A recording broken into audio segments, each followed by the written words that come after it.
Understanding linear equations. Don't memorize. Understand. This right here is the equation of a line. Let's not touch it. Every part means something. Y is the output. It's the result you get at the end. M is the slope. It tells you how fast things are changing. X is the input. This is what you choose.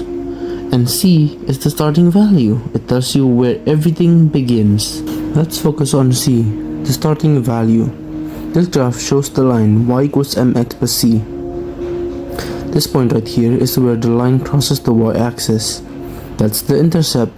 And here's something important. When x equals to 0, y equals to c. This is why c is the starting point. Now let's understand slope not as a formula, but as movement. Start at any point on the line, then move horizontally. This is your change in x. Then move vertically to get back to the line. This is your change in y. Slope is just a ratio. Change in y over change in x. So slope isn't just a number, it's how the line moves. Now let's see how everything connects. When x changes, the point moves along the line. When c changes, the entire line shifts up or down.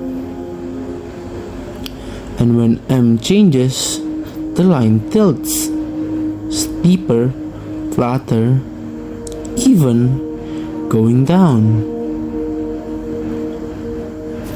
All three work together to define the line.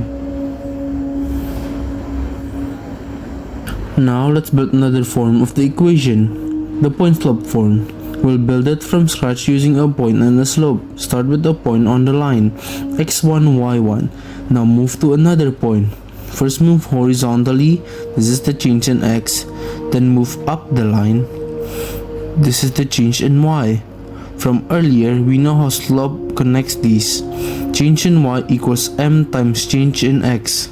So once x changes, the slope tells us how y changes. Now we turn that into an equation. Start with the original y, then add the change in y. Replace the change in y and rearrange. We get y minus y1 equals m times x minus x1. Now you understand how lines actually work. Not just the formula, but the idea behind it. And that's what really matters.